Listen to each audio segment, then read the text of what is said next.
Well, hello everyone. I'm Dr. Fielding, and you are beginning your online Psychology and 100 class, Psych and 100. You're either in section 4883, 4884, or 4890. If you're not in one of those three sections, then you're not in my class, so you probably better contact registration and figure out which class you're in. But I'm assuming that the system worked correctly and we're all able to move forward. I love teaching and very much wish I was with you in person. The online teaching process, it certainly works and is necessary during a pandemic, but if I had my decision and we weren't restricted because of health concerns, I would love to be with you. But here we are, and we'll do the best we can. So, introduction to psychology. I'll introduce myself a little bit first because that's where psychology begins with for me. I am a clinical psychologist. I have a private practice. That's what I spend most of my time doing. Teaching I do because I enjoy it and would enjoy it more if I was with you in person. I'd like to, in this orientation video, spend a little bit of time just discussing the syllabus. You can all pull up your syllabus on Canvas. There's a little section on the side of the modules, and there's a syllabus section there, and that's where you can find your syllabus for our class.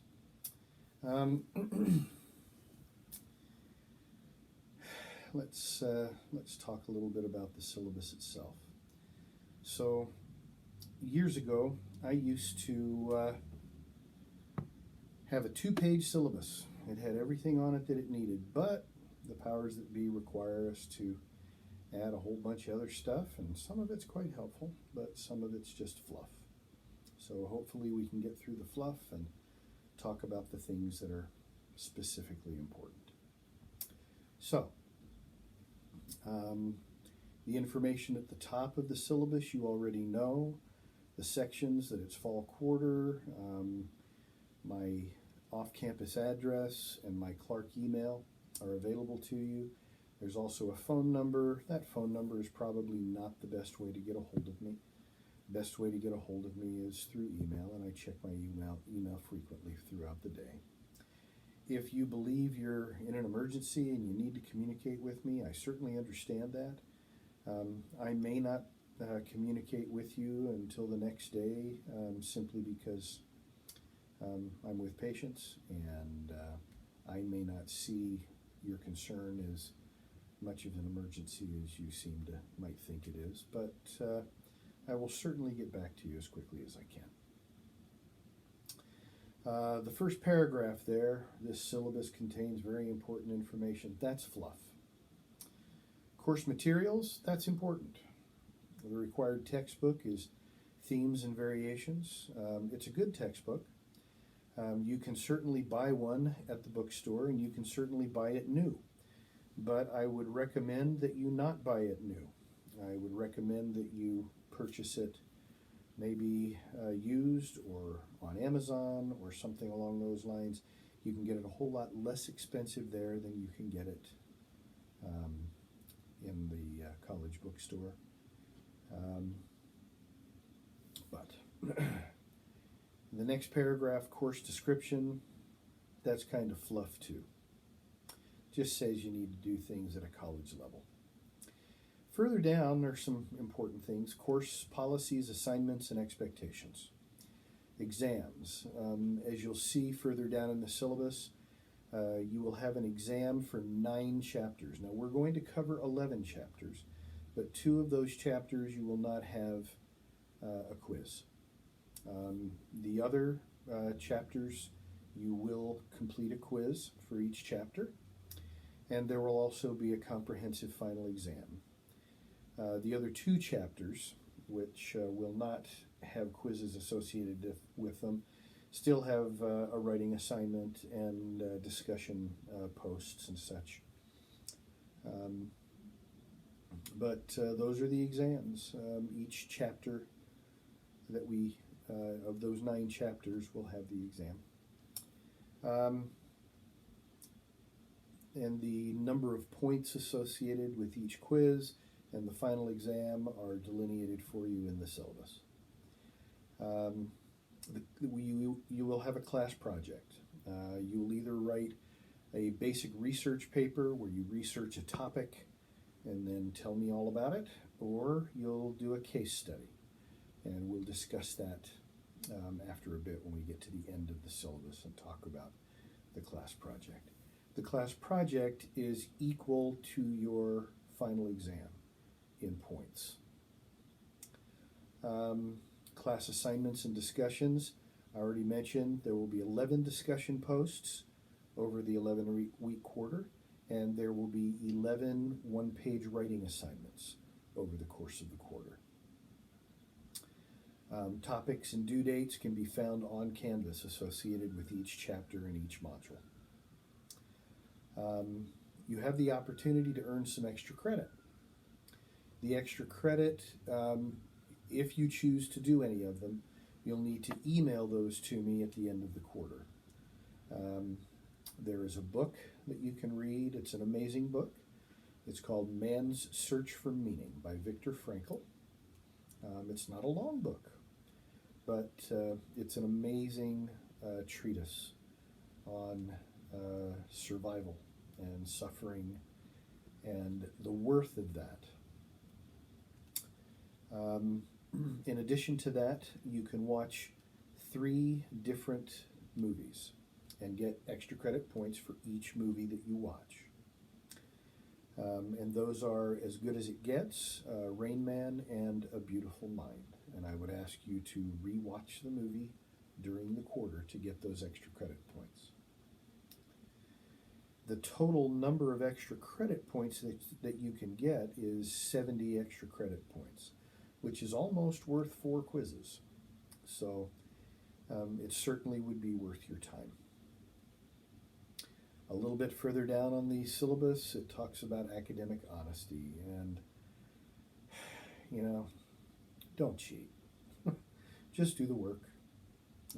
If you don't cheat and do the work, you'll find yourself a whole lot happier about what you've done, and there won't be any consequences, and most of you aren't going to do that anyway. So I just hope that you'll approach the whole process well. I'd rather not have to worry about someone plagiarizing. I remember over the course of 3 quarters years ago, I got the same research paper 3 quarters in a row by 3 different people. It just so happened that research paper was on a website that sold research papers, and lo and behold, I can find those also, and I read them. And I had to fail each of the people for trying to present those as their work. So just do the work so we don't have to worry about that. I hate having to be a jerk with those kind of things. On page, I believe it's 3 of the syllabus, is the tentative course outline, reading, and exam schedule. So it gives you what weeks we're going to be covering which chapter. And as we mentioned, there's 11 chapters and 11 weeks in the quarter. And then there's a finals week, and that's the week during which you'll take your final exam. It's pretty straightforward. If you look down a little further, it talks about grading. Grading is constitutes just a total of all the points and then a percentage of the points you get. And of course, I'll add the extra credit on at the end of that would increase your scores. But the chapter quizzes, They're worth 20 points each, and there's 9 quizzes, so 180 points worth of quizzes. Final exam is worth 100 points, so about half the amount of all the quizzes. Chapter writing assignments, there are 11 chapters, and each writing assignment is worth 10 points, so 110 points there. And then the chapter discussion posts and responses are 20 points each, and there are 11 of them, so that's 220 points total. And then your project is worth 100 points also. That all adds up to 710 points. And then if you do the extra credit, I'll add that on top, and then divide by 710. And whatever percentage comes up, that will be your grade for the class. Like I said, pretty straightforward. And there are lots of special considerations. Classroom needs, anybody who has any kind of disability or difficulty with learning. If I haven't been contacted by the DSS, Disabled Student Services Office, please contact me on your own. I'm more than happy to make those kinds of accommodations. As a psychologist, I'm often the one who gives a lot of the tests that determine whether or not people need to receive special services in the learning process. So again, I'm more than happy to help out in that regard, so please don't hesitate to let me know. There are numerous other needs too. There's a tutoring center, a writing center. Students who have financial needs can certainly contact offices also. This is something that we value highly at Clark, and try to help people out with these issues, with food and potentially with assistance, financial assistance they need. That information is in your syllabus, and so I encourage you to look into those options.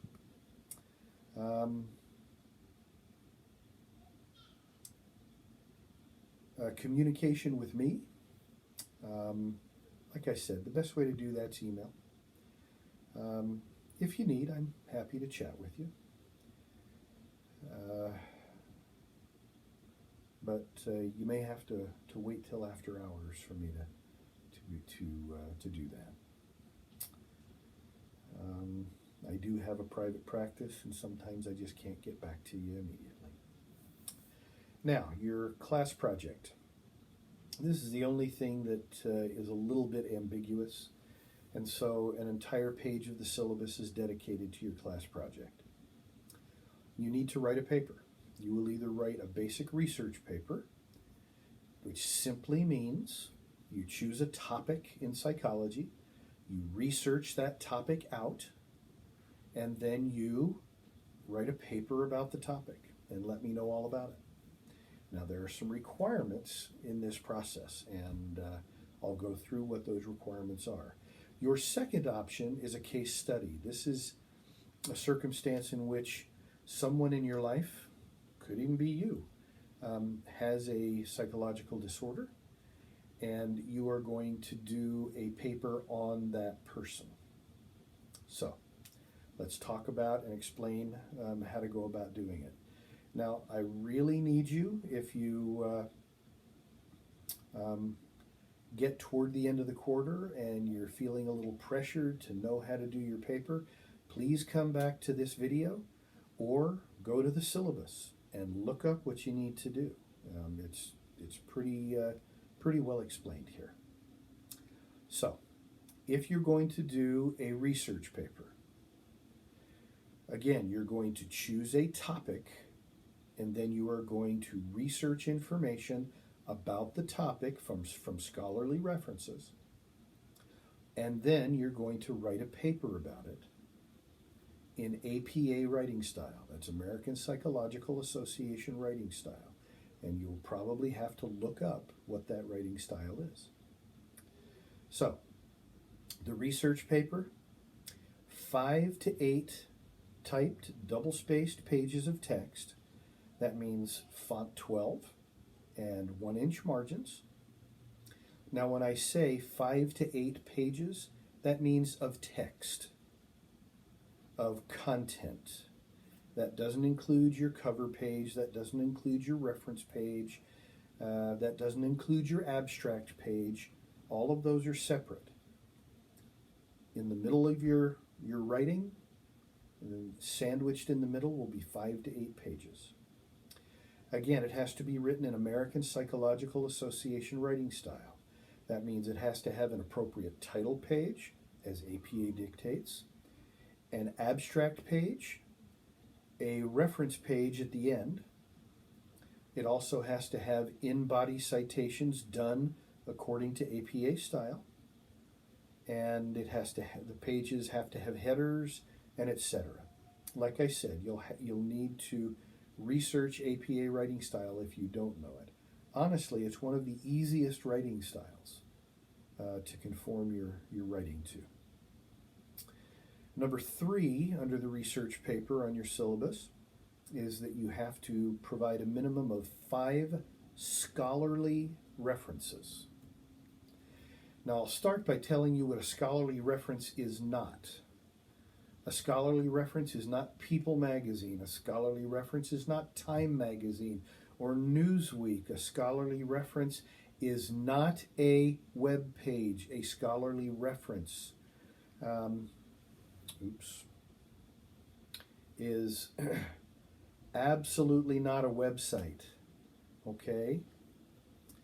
A scholarly reference, and this is my definition I'm offering you, and this is really a broad definition, okay, is either an authored book or a journal article from a professional journal. So by professional journal, I mean the American Journal of Psychiatry or the British Journal of Psychiatry or the American Journal of Psychology or the Indian Journal of Social Work or the New England Journal of Medicine or. These are scholarly journals, and it has to be a professional journal or an authored book. Now, by saying that, I realize it could be Dr. Seuss, because that's an authored book. So the definition is really broad. Now, to take that into account, your textbook is an authored book. So actually a pretty good option to use as a reference. And then finally, number 4, the topic has to be within the current course of study. That means psychology. And honestly, that is one broad continuum of possible topics you can choose from for psychology. It doesn't mean that we have to have covered them in class. We're not going to cover everything in this class. But if it falls within psychology, you can do a paper about it. Now, if you have any questions about whether or not your topic falls within psychology, please shoot me an email and I'll be happy to get back with you and direct you if need be, or tell you that that's a great idea. Okay? Now, your second option that you can do is a case study. Again, this is a paper about someone who has a disorder. Now, 5 to 8 typed double-spaced pages of text, font 12, 1-inch margins. Believe me, I can tell the difference between 12 and 18, and I can tell the difference between a 1-inch margin and a 1.5-inch margin. So just write the stuff, okay? APA writing style, as I described previously. A minimum of 5 scholarly references, same definitions, authored books or articles from professional journals. Topic within the course of study, of course it is going to be if it's a psychological disorder. And then number 5 under case study is specific outline requirement. Your outline should be done or your paper should be written in 3 sections. The first section is the presentation of the case. That means Maybe your brother has ADHD, and so he's 12 years old, and you're going to write a paper about him. First of all, you have to have written permission from your brother's parents or legal guardians to be able to write a paper about a minor. If it's an adult, that's fine. You don't have to have permission. You have to have that person's permission, of course. But that presentation of the case, the introduction, this is all about my brother was first diagnosed at the age of 7. He's been on 4 different medications, and he has these symptoms, and it's been that way for forever, et cetera, et cetera. Okay? So you present the case. Number 2, the second section, B, the body of the paper. This is a mini research paper, so maybe your presentation of the case is 2 pages. Your mini research paper should be a good 3 pages long at least. This will tell me everything that you've looked up in miniature form or condensed form, all about ADHD and what it is. Third is your conclusions section. Now, why do we do a case study? We do a case study to try to help the person that the paper is being written about. And so the idea is you take all the information that you've researched and all the information about the case, and you mix them all together, and you come up with some recommendations, some conclusions and recommendations for your case. So maybe you're going to recommend a certain medication be tried and a certain treatment modality to teach focus and attentiveness, or whatever the case may be. But that would be what a paper would look like on ADHD, a case study. And then finally, right there, the grading criteria. The grading criteria are all equal. 25 points for each section. Presentation, how well you organized the information and wrote it. The research itself, how good was the research and how well did you use it. The knowledge. These are psychological disorders. I'm probably going to know what you're talking about. And so I need to be able to see that you really do have good knowledge of the topic. And then finally, relevance, that it actually fits in psychology as you've written it. If it's less than 5 pages of content or more than 8 pages, I will take points off. It needs to be from 5 to 8 pages, so it needs to be succinct, clear, to the point, 5 pages, not rambling, and sufficient, but not just going on and on and on about things. I want you to present it well. That's your project, and that is your syllabus. So any questions that you might have, if you feel you need to ask a few questions, please feel free to do so. I'm happy to get back with you. It's pretty simple. 11 chapters out of the book, quizzes, writing assignments, discussions and posts, final exam, paper. And then extra credit. Like I said, the extra credit comes close to an entire, close to the number of points of your final or your paper. So there's lots of opportunities to get lots of points. So thanks. I look forward to spending time with you this quarter. One thing that I do want to caution you about, the lectures were done during spring quarter. As the quarter was going along, I did the lectures leading up to each chapter. There may be a reference or two in the lectures to spring quarter of 2020. Please just ignore that. Don't get confused. It's fall 2020, and if there's a reference to it being spring quarter, that's okay. The lecture itself and the information presented is the exact same information I would have presented had I done it in fall quarter. That's about it. hopefully we get to see each other face to face at some point. And I look forward to, like I said, working with you. Good luck and work hard. And I promise you, if you're working hard, I will be on your side and I will try to do everything I can to help you be successful. The due dates are really firm. At the end of each week, you need to have your written assignment done, your discussion post and responses done, and your quiz.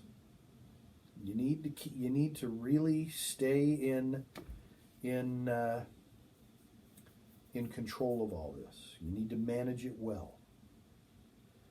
And like I said, there's 11 chapters in the quarter, there's 11 weeks in the quarter, and then there's your final exam week. Now, one of those weeks is Thanksgiving week, but make time during Thanksgiving week, even though you have 3 days off of school, quote unquote, you still need to get things done. The due dates are all on Saturday night. I've opened up every module for September 21st. So you can work through this stuff as quickly as you want, or you can do it by due date. Each chapter. Doesn't matter. You also have a place in chapter 14 and a due date to submit your project. So please be ready to do that. And then from Monday morning of finals week, that week of 4 days of finals, I will give you that entire week to do your final exam. Now, the final exam will be different than the quizzes. On the quizzes, you have 4 tries. It will pull up random questions, and you'll need to be reading the book. You'll need to be listening to my lectures, but you can take the quiz 4 times, and of course it keeps the one that gives you the best grade. The final exam is not done like that. The final exam is 100 questions, and you can only take it once, and it is comprehensive. Now, I'm going to do the final exam mostly from my lectures. So that doesn't mean you have to know everything in the book. The things I cover in lectures are going to be the things I focus on for the final exam. That will be mostly what it is. So,